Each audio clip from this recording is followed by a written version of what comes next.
Mga katambay, kamusta po? Si Kamanong po. Nagbabalik po muli para po magkomento po sa inyo dito po sa Tambayang Makabayan. Magandang umaga po muna, tanghali, hapon, gabi. Madaling araw po sa ating lahat. Sana po nasa maayos at mapayapa po tayong kalagayan lahat. Ito po, komentuhan po natin mga tambay. Ito po dalawang leader sa ating bansa mga tambay. Ang ating Vice President at si BBM mga katambay. Dito po sa kanilang talumpati sa National Heroes Day mga katambay. Ito pong paggunita po natin na tinuturing po natin mga bayani. Tingnan po natin ang kanila pong talumpati. Unahin po natin ang ating Vice President at isunod po natin si BBM mga katambay. Ito po, umpisa na po natin. Sa pagdiriwang ng National Heroes Day ngayong araw, kinilala ni Vice President Sara Duterte ang lahat ng mga Pilipinong nag-alay ng buhay at sakripisyo sa bansa. Sa kanyang mensahe, nagpasalamat ang pangalawang Pangulo sa mga makabagong bayani gaya ng mga sundalo, guro, doktor, nurse, frontliners at mga OFW na patuloy na nagsisilbi sa kapwa at sa bayan. Pinuri niya ang mga Pilipinong nagdala ng dangal at karangalan sa bansa sa iba't ibang larangan ng sumasalamin sa kasipagan, katiyagaan at katatagan ng mga Pilipino para maabot ang tagumpay. Ayon kay VP Duterte, bawat Pilipinong lumalaban para sa pamilya, kapwa at bayan ay maituturing na bayani ng makabagong panahon. Yan po mga tambay, ang pahayag po statement ng ating Vice President. Isunod naman po natin ang pahayag ng Pangulo, mga tamay, si BBM. Ito po. Set up ko lang po, mga tambay.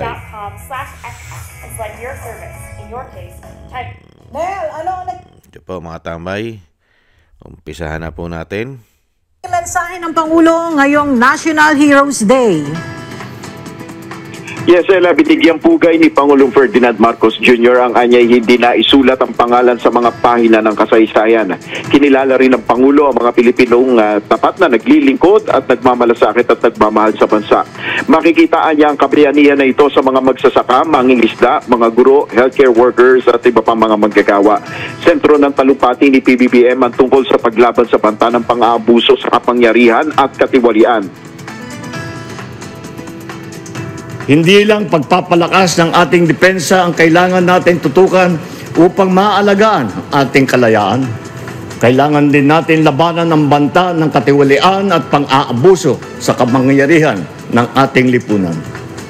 Dahil hindi lamang salapi ang kanilang ninanakaw, kundi pati ang kalusugan, pangarap at kinabukasan ng mga susunod na henerasyon na Pilipino. Kaya't hindi natin dapat ipagwalang bahala ang maliliit na panlilinlang sapagkat kung paulit-ulit ito'y pinapalampas natin, unti-unti nitong sinisira ang ating lipunan. Iniyak rin ni Pangulong Marcos na papanagutin ang lahat ng tiwali. At sa hangaring ito ang pangako ng inyong pamahalaan. Hindi namin kayo iiwan. Pananagutin namin ang lahat ng sangkot sa anomalya at katiwalian.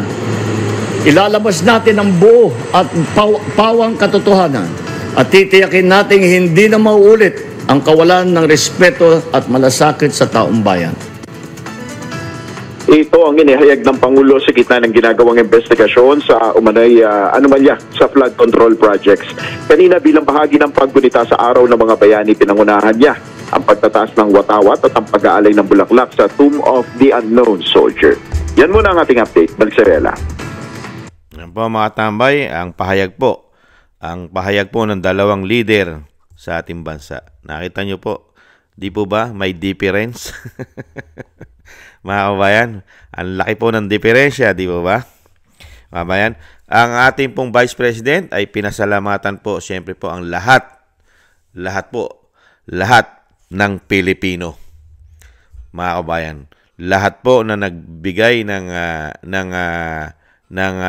tulong at siyempre po, yung tinatawag po natin sakripisyo ng mga kababayan natin Pilipino, mga bayani, di ba? Bayaning pinagpahinga, at bayaning nananatiling buhay hanggang ngayon.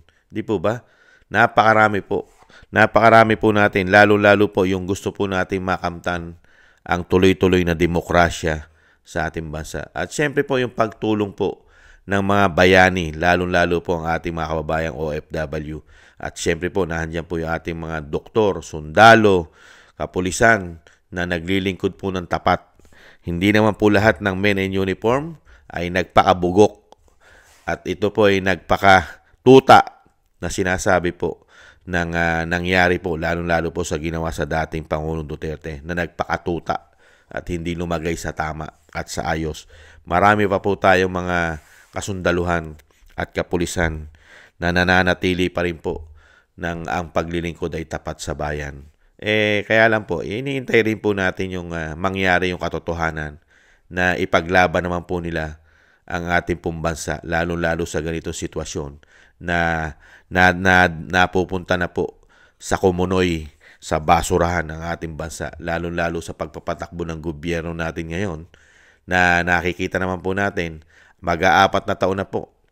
Nakita po natin kung ano po nangyayari sa ating gobyerno, mga kababayan. Wala pong progresibo, wala pong nararating, at puro pangako, at puro salita, at puro statement, mga kababayan. Napakaganda po ng statement ng ating Vice President. Talagang pinuri niya at pinasalamatan lahat po tayo mga Pilipino, mga kababayan.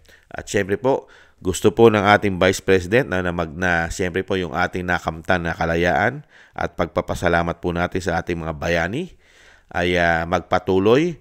At syempre po ito'y dadali natin sa ating puso't isipan ang demokrasya at ang tuloy-tuloy na pag-asa at pagbangon ng ating bansa, mga kababayan. At dito naman po sa dito naman po kay BBM, mga katambay, ang statement niya po ay karamihan po ay puro po patama sa kanya at sa kanya administrasyon, mga kababayan. Kung nabubuhay lang po ang mga namayapa po nating mga bayani, ang ating po mga national hero, kung nabubuhay lang po itong mga tao na ito, ay una po nitong aarestuhin umano ang Pangulo sa ginagawa po niya sa ating bansa at lalong-lalo po sa kabangyaman ng bansa at mga pera at taxpayer ng mga Pilipino kasama ang OFW at lahat at ang ginagawa po nilang sobra-sobrang pag-utang na wala naman pong pinatutunguhan. At siyempre po, ganun pa rin po, pinasasalamatan din po ng Pangulo. Siyempre po, ang mga bayani at ang mga nakakatulong din sa ating bansa.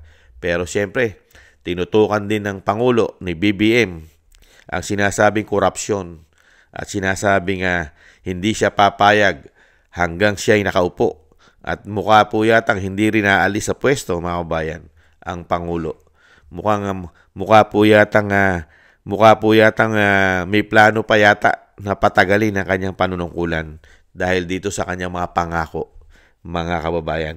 Mag-aapat na taon na po tayong binibigyan ng pangako ng Pangulo na napakaganda pong mga plano niya sa kanyang mga statement, salita, ay wala naman po tayong pinatunguhan maliban po sa kanyang mga salita at puro korupsyon. At tututukan daw po niya ang korupsyon para magkaroon daw po ng katarungan ang ginawa ng mga mandarambong na ito, itong mga demonyo na mga politiko. Ang tanong po natin, exempted po ba siya ron? Yun lang naman po ang tanong ng taong bayan eh. Ang tanong ni Kamanong, si BBM po ba ay exempted sa 4 na taon o mag-4 na taon na korupsyon ng ating bansa? Exempted po ba siya sa ginawa ng DPWH? Exempted po ba siya sa ginawa ng Kongreso?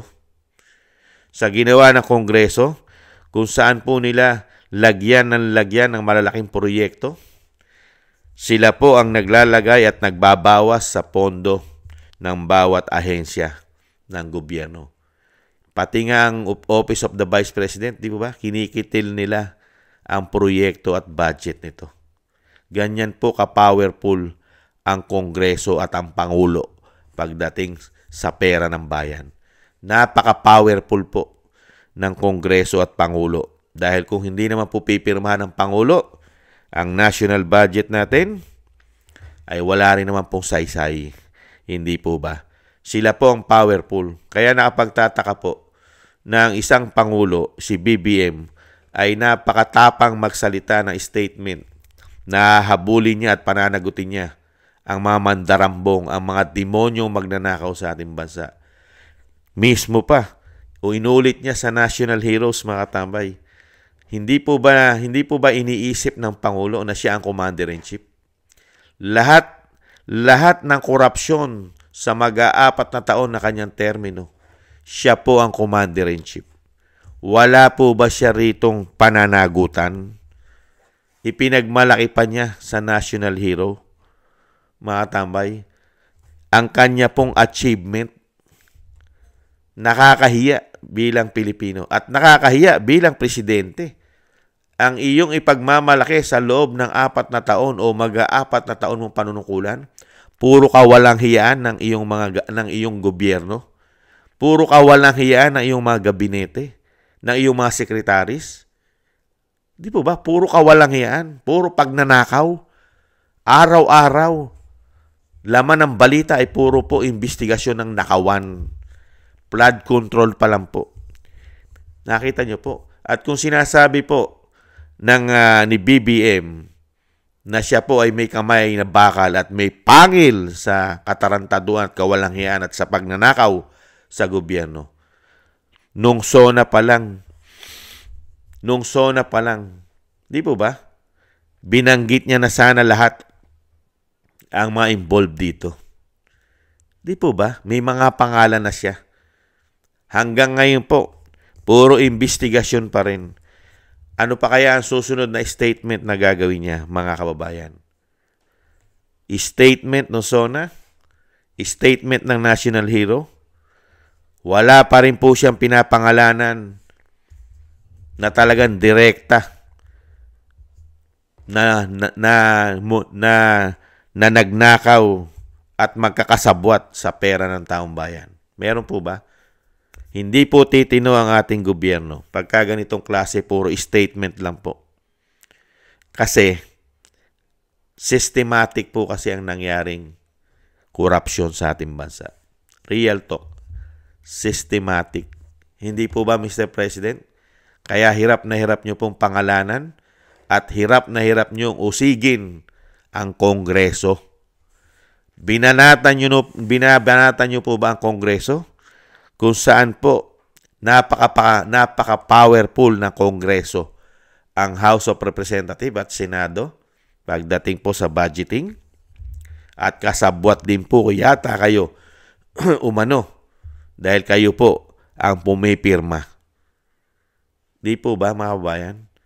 Kaya dito po sa ginagawa ng Pangulo, magkaiba po ang Duterte sa Marcos Jr. Ibang-iba, lalo-lalo po ang Vice President. Ang Vice President ay lagi pong direct to the point. Alam niya ang problema ng bansa. Samantalang ang ating Commander-in-Chief ngayon na si BBM, mga kabayan, hindi po niya alam ang problema ng bansa. Hindi niya na alam ang problema ng bansa, pinararami niya pa ang problema ng bansa. Bakit ko po nasabi hindi niya alam ang problema ng bansa?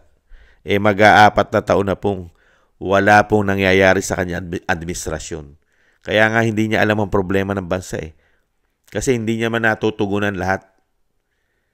Wala po siyang pakailam o mano sa problema ng bansa. Kung ikaw ay may pakailam sa problema ng bansa, unang taon pa lang, may impact na yan. May impact ka na. Ano po ang nangyari impact sa atin? Impact ng korupsyon ang binigay. Impact. Kahirapan, kay mamahal na bilihin, kay mamahal na bayarin. Dadalhin lang tayo sa mga band-aid solution. Di po ba? At ang ginawa pa sa ating kaperahan, pinagnanakaw ng mga magnanakaw na mga politiko. Hindi po ba? Kaya po dito po sa sinasabi ng Pangulo ni BBM, parang sinasabi niya na iba siya. Iba siya sa kanyang grupo. Iba ang kanyang administrasyon. Ang mga magnanakaw lang hahabulin niya. Hahabulin niya mga magnanakaw sa ating lipunan. Ang mga politiko, ang mga contractors, ang mga engineer, ang DSWD. Pero ang kanyang sarili, parang lumalabas pa. Siya pa ang magiging witness. Ibang klase.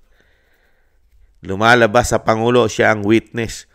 Siya ang magiging testigo sa nakawan sa gobyerno. Dahil siya po ang maghahabol at siya po ang tutugis, mga kababayan. Pero ang hinahawakan niyang pera sa atin ay billion, trillion pag sinuma mo. Ganyan po karami. Pero ang binigay lang sa ating trabaho, mga kababayan, uusigin niya ang mga magnanakaw sa ating bansa. Uusigin niya. Yan lang po binigay niyang trabaho sa atin. Trabaho po na mag-aapat na taon para lang po imbestigahan daw nila kuno ang malawakang korupsyon, systematic. Ganyan ang binigay po sa atin. Trabaho na kumukolekta ng bilyong-bilyong pondo galing po sa ating buwis. Ito pong si BBM. Ubod po ng dami ang nahahawakang pondo po niyan. Sa kanyang opisina, sa kanyang intel at confidential fund at travel fund at kung ano-ano pang mga extraordinary fund.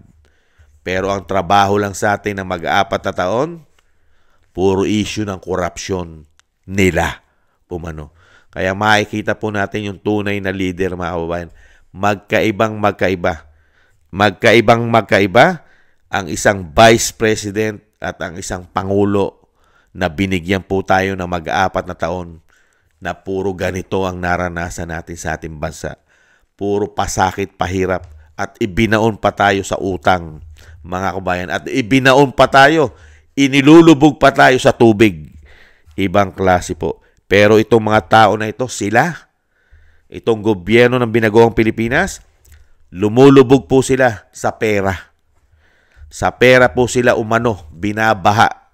Ito po mga nagsabwatan, lahat po ng mga magnanakaw umano sa ating bansa ay nilulubog po sila ng pera, mga kababayan. Samantalang tayong taxpayer, nilulubog po tayo ng tubig. Ganyan po sila katindi. Sila po binabaha ng pera, mga kababayan. Ayan po mga tambay, ang ating pong komento sa ating Vice President at sa nagmamalaki at tumutugis ng korupsyon, mga kababayan. Hindi na po nahiya. Ipinahayag pa po dito po sa National Hero, mga kababayan. Parang kay linis-linis niya at wala siyang bahid, anomalya at korupsyon. Hindi na po nahiya, mga kababayan. Samantalang siya ay matagal nang hinahamon ng taong bayan. Kung tunay kang leader at matino ka at hindi ka weak na leader, mga kababayan, at wala kang bisyo na pulburon at coke, ay matagal ka na sanang nagpa-hair follicle drug test. Di po ba? Ubod ka ng tapang. Pero pagdating, kunwari, lalabanan mo ang korupsyon, lalabanan mo at poprotektahan mo ang bansa. Pero pagdating sa hair follicle drug test, tikom ang bibig mo. Unbelievable. Thank you po mga kabayan sa nagusto po ng ating Tambayang Makabayan sa YouTube at TikTok. At ganun din po sa mga nagko-comment, like, share, and subscribe. At sa ating po mga subscribers, maraming salamat po. At sa mga magsusubscribe pa po, thank you po mga kababayan. At syempre po sa mga nagbibigay naman po ng tulong sa inyong lingkod, shoutout po. Mabuhay po kayo. Maraming salamat po sa inyo po mga biyaya at pangkape. At shoutout po, Gay at Siena, Norma Garcia, Michelle Yamaguchi Vlog, Rosalina RK, Team 888, Wills Bubbles 5697, si Arpel Villacorta, Chodorico Erguisa Jr., si Anijo, ako si Pilam, Jobelin Watanabe ng Japan, si Jem Aris na United Arab Emirates, Baby Roman and Ate Isa na Cagayan, Julieta Silona ng Sydney, Australia, Gina Ray Solidides ng Berlin, Germany, Jake Yahut 4531 ng Maisog, California, Eric Hershaw ng Canada, Kingston 123 ng Hong Kong, at si Ma'am LB at si Sir Manny ng North Miami, Florida, USA. Maraming salamat po sa inyo lahat, mga kabayan. Ingat-ingat po kayo, lalo-lalo po sa inyong mga paggawa. Thank you po sa mga biyaya. At syempre po yung dasal at panalangin po, isama po natin sa ating mga panalangin ang pamilya Duterte, ang ating Vice President na maingatan po siya, sa lalong-lalo po sa mga nagbabalak at nagtatangka ng masama sa kanya. Maingatan po sana siya. At ganoon din po ang ating dating Pangulong Duterte na mailayo po sa kapahamakan, maingatan at madugtungan pa po ang kanyang buhay at kalakasan at makabalik po sa lalong mabilis sa ating bansa. Maraming salamat po sa mga panalangin at dasal. Thank you po. At tayo rin po mga kababayan at magdasal at na maingatan din po ang ating buong pamilya at sambahayan at syempre po ang ating po mga sarili. Maraming salamat po mga kababayan. Ingat-ingat po. Paalam. Bye-bye.